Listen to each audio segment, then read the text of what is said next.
Today we'll talk on obesity and its impact on total hip and total knee replacements. We all know that obesity has got its impact on post-operative results in hip and knee replacement.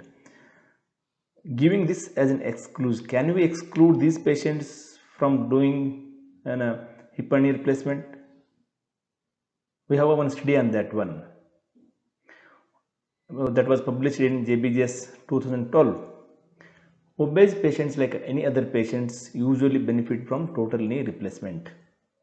A dichotomized evaluation reported that although 1 year outcomes were worse for morbidly obese patients, those with a BMI of more than 40, they showed greater improvement in function compared with the non-morbidly obese patients. Similarly, level 2 prognostic study found that improvements in patient-reported outcome measures were similar among 3 BMI-based groups of total knee replacement patients, irrespective of BMI. That study concluded that obese patients should not be excluded from the benefit of total knee replacement because their overall improvements were equivalent to those of patients with a lower BMI. There was one study published in 2020. According to this study, the overweight obese patients required total hip and total knee replacement at a younger age. Level of physical function. Obesity and long-term functional outcomes following elective total hip replacement. Obese patients generally did not attain the same level of physical function by the follow-up time point. Morbid obesity. Is it a risk factor for failure of revision surgery? There was a study in JBJS 2014. They found that it is another prognostic study and they found that morbid obesity was a significant risk factor for subsequent revision, reoperation and reinfection following two-stage total knee replacement revision for infection.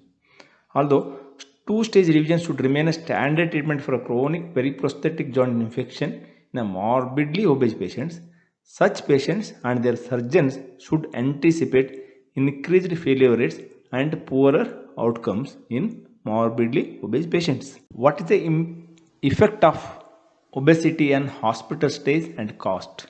There was a study in JBJS 2015.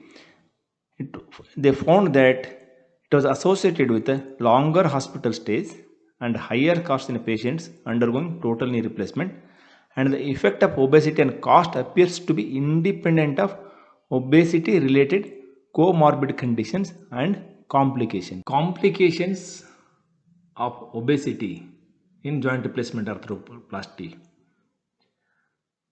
Obese total hip replacement patients had significantly higher rates of wound complications, deep infection, reoperation rate and total complications compared with the total knee replacement patients.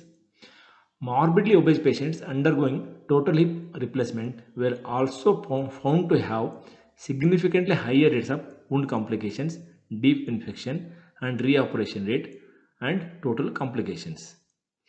Conclusion of the study was impact of obesity and post-operative complications is more profound for total hip replacement than total knee replacement. Hip is not a knee in complications in obese patients. Functional gain and pain relief in obese patients. There was a study in JBJS 2017. 6 months after total joint replacement, severely or morbidly obese patients reported excellent pain relief and substantial functional gain that was similar to findings in other patients. While obesity is associated with a greater risk of early complications, obesity itself should not be a deterrent to undergoing total joint replacement to relieve symptoms. So early patients need replacement at early age. There was a study on this one in JBJS British 2008.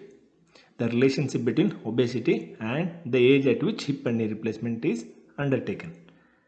For patients undergoing hip replacement, the mean age of the morbidly obese patients was 10 years less than that of those with a normal BMI.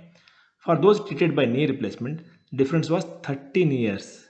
The age at surgery fell significantly for those with a BMI more than 35 for both hip and knee replacement. This association was stronger for patients treated by knee than by hip replacement.